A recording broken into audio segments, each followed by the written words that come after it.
এরে নবীর উম্মতের দল, ওই মা যার দুনিয়ায় নাই, তোমার নামের শেষে একটা শব্দ লাগানো আছে, পয়গম্বরের পক্ষ থেকে তুমি ইতিম।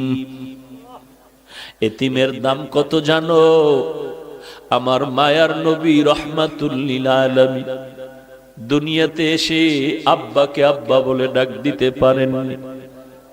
কেমন মায়ার নবী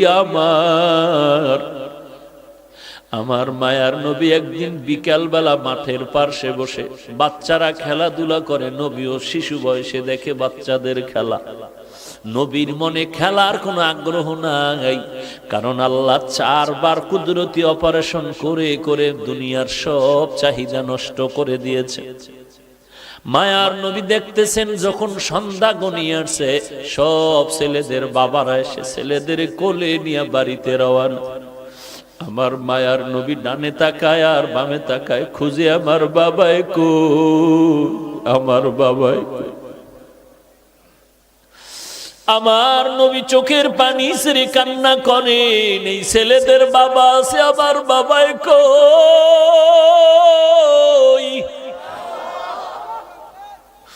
আম্মা জান আমেনা ঘর থেকে সন্ধ্যা হয়ে গেল, কই আবার সন্তান। ঘরের দরজা খুলে বের হইয়া লোকদের দেখে বলে, দেখো বাবা, আমার সন্তান মুহাম্মদের তোমরা দেখছো নাকি? বলে, মুহাম্মদকে ভালো করে চিনি না, তবে একটা ছোট্ট বাচ্চা দেখছি রাস্তার কিনারায় আব্বা আব্বা বলে কান্না করতেছে। মা আমেনা দৌড়াইয়া চলে গেলে, মায়ার নবীর এক শিশু নবীর কোলের মধ্যে জড়ায় নিলে। মায়ার নবী মায়ের কোলে জড়ায় বলে, আম্মু বলো আমার বাবাই কই? আমি সব ছেলেদের দেখলাম বাবায় কোলে নিয়ে আদর করে, বলো আমার বাবারে তো আমি দেখতে পারলাম না। আমেনা চোখের পানি ছেড়ে কয়, রে সন্তান, তুমি দুনিয়াতে আসার আগে তোমার বাবা ব্যবসা করতে গিয়া আর বাড়িতে ফেরত আসতে পারে নাই।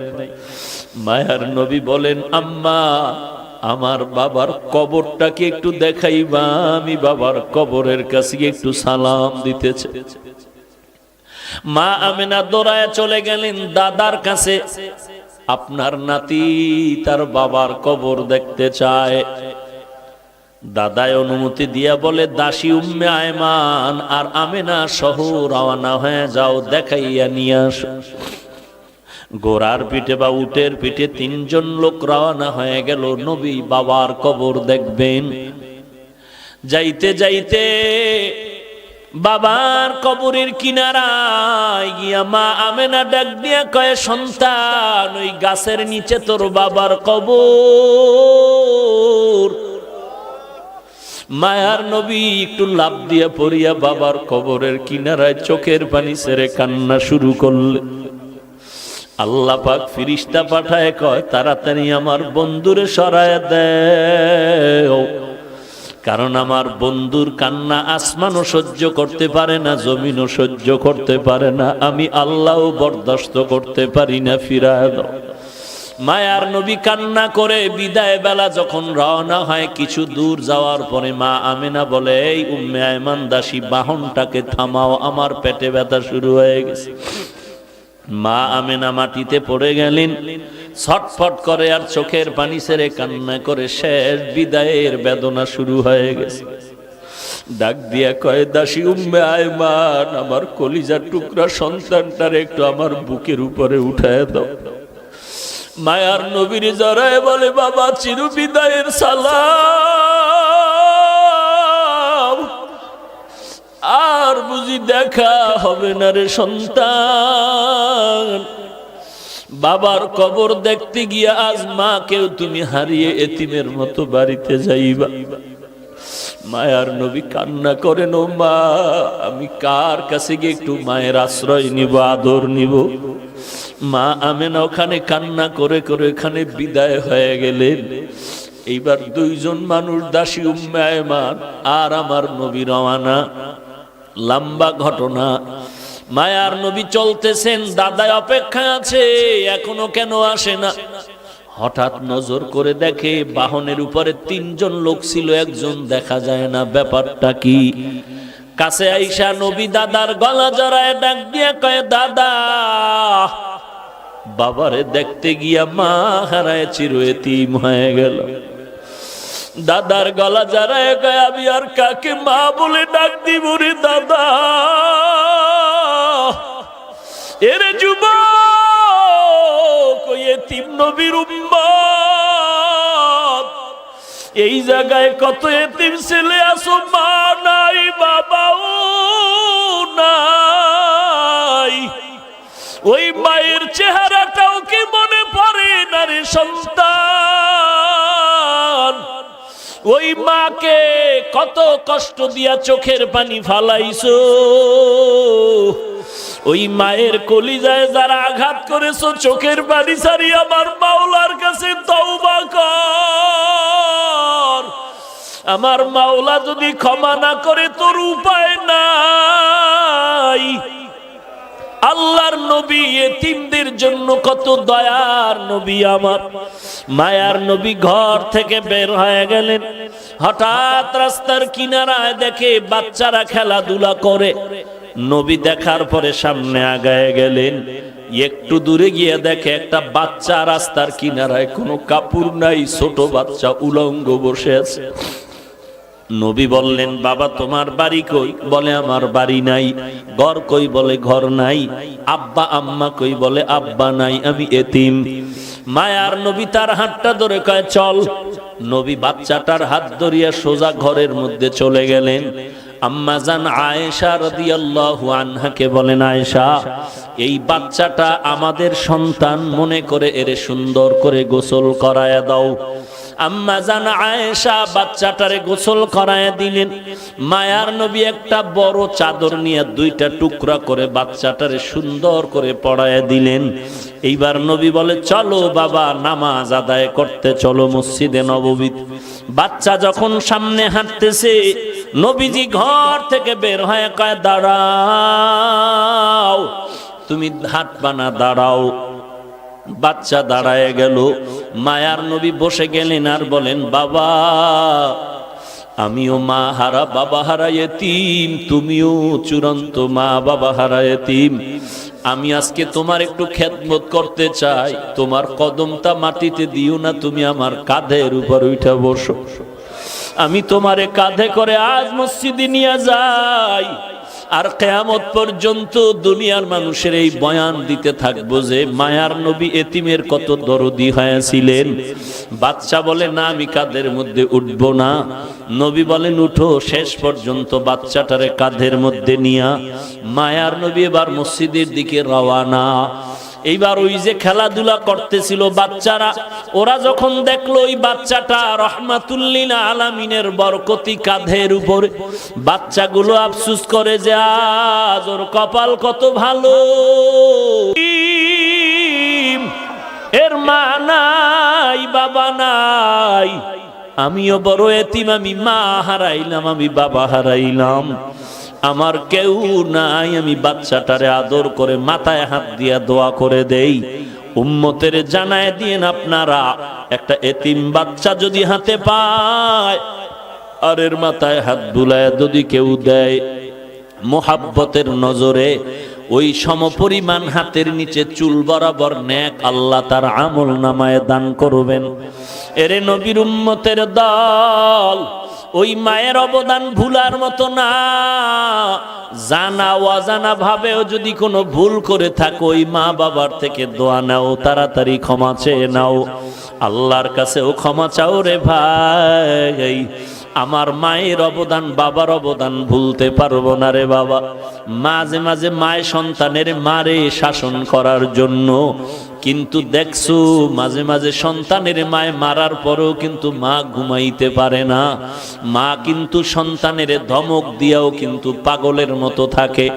সন্তানের ধমক দিছে এমন জোরে, সন্তান অভিমান করে ঘরে যায় না, ভাত খায় না, মা কয়া ডাকে না। আব্বা জান একদিন তাকায় দেখতেছে বালিশে মাথা লাগায় তার স্ত্রী গুনগুন করে কান্না করে রাতের বেলা। আব্বাজান বলে বিবি কেন কাঁদো? বলে আমার অন্তরে বড় ব্যথা। বলে কি ব্যথা? বলে একটা সপ্তাহ হয়ে গেছে সন্তান আমাকে মা বলিয়া ডাক দেয় না। বলে কেন? বলে আমি একটু শাসন করতে গিয়ে ধমক দিয়েছিলাম, এই কারণে রাগ করেছে, অভিমান করে আর ডাকে না। আব্বাজান বলে বিবি তুমি আরামে খাও, ঘুমাও, কোনো চিন্তা করা লাগবে না। সন্তান একদিন আগে পিছনে তোমার কাছে সেই ক্ষমা চাবে। আমার মা কান্না করে বলেন, ও স্বামী আমার, যতই আমি খানার প্লেট নিয়ে বসি খানা মুখে যায় না, যতই আমি ঘুমানোর চেষ্টা করি আমার চোখে ঘুম আসে না। কারণ আমি খানার থেকে, ঘুমের থেকে সন্তানের মা ডাকে যেই মজা পাই, ওই মজা আমি খানায় পাই না, ঘুমের মধ্যে পাই না। এরে নবীর উম্মতের দল, সন্তান মায়ের কাছে টেলিফোন করে, মা আমি 3 দিনের জন্য ঢাকা থেকে 1.5-2 মাস হয়ে গেল, এখন বাড়ি আসতেছি, ছুটি হয়ে গেল। আম্মা জান তোমার জন্য কি নিয়ে আসবো? বলে আমার জন্য কিছু লাগবে না, তোর বাবার জন্য যদি কিছু পারো তুই নিয়ে আসবি। এরে নবীর উম্মতের দল, সন্তান মার্কেটে গিয়া শপিং করে, মাকে বলে মা বলো কি আনবো? মা বলে কিছু আনা লাগবে না। বলে মা তুমি এমন কেন করো? বলে বাবা তুই আমারে কি দিয়ে খুশি করবি? তুই যদি স্বর্ণের কিছু দাও তারপর আমি খুশি হতে পারি না। তুই তাড়াতাড়ি আয়, তোর চেহারাটা দেখলে যেই খুশি হব, ওই খুশি আমারে তুই কাপড় দিয়াও করতে পারবি না। তুই আমারে মা বলিয়া ডাক দিলে আমি বাজেই খুশি হব। এই খুশি তুই আমাকে কিছু দিয়ে করতে পারবি না। সন্তান সন্ধ্যা পেরিয়ে যাওয়ার পরে গাড়ির মধ্যে উঠিয়া মাকে মোবাইল করছে, আমি 12টার মধ্যে বাসায় চলে আসতেছি, মা তুমি দোয়া করো। প্রতিদিন মা ঘুমাইয়া যায়, আজকে মা ঘুমায় না, খানাও খায় না। সন্তান আসবে, একত্রে সন্তানের নিয়ে মা খানা খাবে। ঘড়ির কাঁটার দিয়ে তাকায় আর দেখে কখন 12টা বাজবে, সন্তান আইসা মা বলে ডাক দিবে। মা ঘড়ির দিকে বারবার তাকায়। এরকম দেখতে দেখতে 12টার কাঁটা ঘুরিয়া সামনে আগায় গেল। মা বলে কি ব্যাপার, কোনো যানজটে পড়লো নাকি? এইবার চিন্তা গভীর হচ্ছে, বাবায় ঘুমায়। এবার মা ডাক দিয়ে কয়, আমার আব্বাজানকে ধাক্কা দিয়ে কয়, ছেলে এখনো কেন আসে না? 12টা বেজে 1টা বেজে গেল, এত দেরি কেন? একটু টেলিফোন করো। বাবারে উঠায় দিল। আব্বাজান টেলিফোন করে সন্তানের মোবাইলে, রিং হচ্ছে, কোনো রিসিভ হয় না, কেটে যায়, বারবার কেটে যায়, বারবার কেটে যায়। মায়ের অন্তরের মধ্যে কেমন যেন একটু সন্দেহ ভাব, নাকি আমার সন্তান কোনো বিপদের মধ্যে পড়ে গেল। এইভাবে কল দেয়, কেটে যায়, কল দেয়, কেটে যায়। বাবা মোবাইল রেখে আবার শুয়ে পড়ল। মা অস্থির হয়ে গেল, বাবাকেও বুঝাইতে পারে না মনের ব্যথাটা। শেষ পর্যন্ত আবার ধাক্কা দিয়ে কয়, ও স্বামী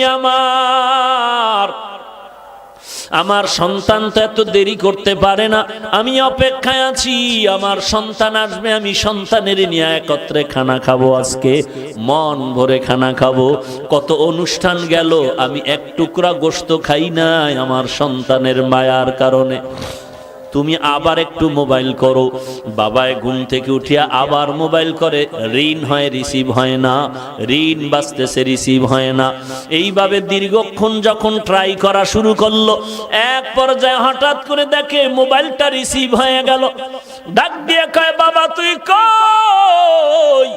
হঠাৎ বাবার কানে দেখে সন্তানের কণ্ঠের আওয়াজ নাই, অন্য লোকের আওয়াজ। ডাক দিয়া বলে, কে আপনি? বলে মোবাইলওয়ালার বাবা।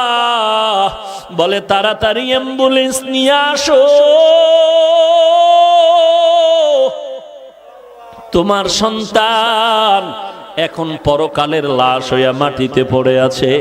গাড়িতে উঠছে, গাড়ি অ্যাক্সিডেন্ট হয়ে রাস্তার পাশে গাছের সাথে বেজে আছে, মানুষ রক্তাক্ত হয়ে গেছে। বাবায় মোবাইলটা ফালায় বেউসায় বিছানায় পড়ে গেল। মা বলে কি খবর আমার সন্তানের? বলে তোমার সন্তানের অবস্থা খারাপ।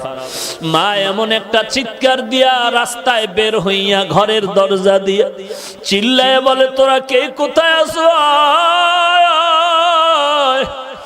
আমার সন্তানের একটু আগায় আনতে আমি যাই। বাবা আমার মাকে সান্ত্বনা দিয়া ঘরে আটকাইয়া অনেক মহিলাকে বসায়া বলে এখানে ধরে রাখো। বাবায় তাড়াতাড়ি টেলিফোন করে অ্যাম্বুলেন্স নিয়ে লাশ নিয়ে যখন রওয়ানা, বাড়ির দরওয়াজা দিয়া যখন ওই বাঁশি বাজাইয়া ঢুকে, মা পাগলনির মতো দৌড়ায় আর বলে তাড়াতাড়ি ডালা খুলে দাও, আমার সন্তান কেমন আছে একটু দেখতে চাই। মা এবার সন্তানের চুমু খায় বলে মা বাবা তুই এই বাজার নিয়ে আমার কাছে আসার কি সংবাদ দিয়েছিলি? আমি তো আর খানা খাইতে পারলাম না রে বাবা, তোর জন্য খানা খাই নাই। আজ আমার কলিজায় তুই এমন আঘাত দিয়ে গেলি রে সন্তান। ওই মা ওই যে সন্তান করে করে করে করে কান্না করে করে এমন পাগল হয়ে গেল, দুনিয়ার কোন ডাক্তার আজ পর্যন্ত ওই মাকে ভালো করতে পারলো না। এরে পয়গম্বরের উম্মতের দল, ও পর্দার আড়ালের মা বোনেরা, তুমিও সন্তানের মা, একটু চিন্তা করো তোমার মাও তো একদিন এই রকমই মা ছিল। আজকে তুমি নতুন স্বামীর ঘরে আসছো, কত আরাম, কত আনন্দের শাড়ি পরিয়া, কত আনন্দের খানা। এমন একটা দিন আসবে সাদা কাপড়ের প্যাকেট হইয়া কবরে যাইবা, সবাই কান্না করবে, সন্তান মা মা বলে কাঁদবে, একটা জবাব দিতে পারবা না রে মা। আল্লাহ পাক বলেন ওয়াবিল ওয়ালিদাইনি ইহসানা, ওই মা বাবার সাথে হেসান করো। যার মা নাই, যার বাবা নাই, ওই অন্ধকার কবরের কিনারা দাঁড়ায় চোখের পানি ছেড়ে দোয়া করো, কোরআন তেলাওয়াত করো আর গুনাহ ছাড়ো, নেক আমল করো। ওই মা বাবার জন্য দিলটা ভরে নেক আমল করো। ওই মা বাবার সাথে যেন কোনো রকম বেয়াদবিমূলক আচরণ না হয়। আল্লাহ পাক বলেন ওই মা বাবার কেউ যদি বৃদ্ধ হয়ে যায়, খবরদার ধমক দিয়া কথা বলবা না, উপশব্দ বলার মতো কোনো শব্দ যেন না হয়। এরে নবীর উম্মত, যদি কথা বলতেই চাও সুন্দর ভালো আচরণ করো, এমন ভালো ওয়াকুল লাহুমা কাওলান কারীমা, এমন সুন্দর আচরণ করো। সুন্দর ভালো ব্যবহারের মানে হলো মা যেই ভাষাটা সহজে বুঝে ওই ভাষায় তুমি কথা বলো নরম ভাবে, এটাই হলো কাওলান কারীমা, আয় লাইয়িনান সাহলা, নরম নরম ভাষায় কথা বলো। ওয়াকফিজ লাহুমা জানাহাযুল্লি মিনার রাহমা, তোমার বিনয়ের ডানা মা বাবার জন্য বিছায়া দাও অনুগ্রহের সাথে। অর্থাৎ ডানা মানে মানুষের তো কোনো ডানা নাই, পাখির ডানা হয়। আল্লাহ কেন বললেন সন্তান তুমি বিনয়ের ডানা বিছায়া দাও? তার মানে পাখির ডানার মধ্যে সব শক্তি, ডানাটা যখন ধরে ফেলে পাখিটা দুর্বল। তোমার ডানা মা বাবার জন্য বিছায়া দাও মানি জীবনের সব কিছু মায়ের জন্য বাবার জন্য বিলীন করে দাও। তাও আবার মিনার রহমা, মানুষের চাপে না, সমাজের চাপে না, মিনার রহমা অনুগ্রহের সাথে, মনের মধ্যে কষ্ট নিয়ে মানুষকে দেখানোর জন্য করবা না, যা করবা দিলের মোহাব্বত নিয়ে করবা। অকুর রব্বির হামহুমা কামা রব্বায়ানি সগীরা, ওই মা বাবার জন্য প্রাণ খুলে আল্লাহর কাছে কান্না করে দোয়া করবা। ওই মা বাবার জন্য রব্বির হামহুমা, আল্লাহর কাছে সব সময় দোয়া করবা, আল্লাহ আমার মা বাবাকে তুমি রহম করো, মাফ করো, দয়া করো, যেমনি ভাবে তারা আমাদের উপরে দয়া মায়া করেছিলেন। এরে নবীর উম্মতের দল, একবার পারো কুল হু আল্লাহ সূরা আলহামদু সূরা দরুদ শরীফ পড়ে দোয়া করো।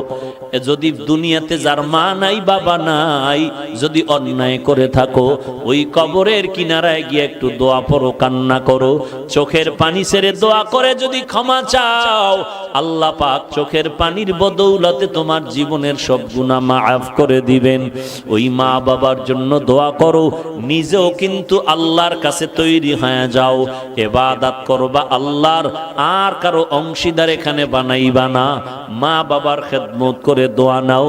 দুনিয়াতে দোয়া ছাড়া কেউ কামিয়াবির দরওয়াজায় যেতে পারে নাই, পারবাও না। মুরব্বীদের দোয়া, সাদা দাড়িওয়ালাদের দোয়া, তোমার বয়সের যে বড় তার থেকে দোয়া নাও।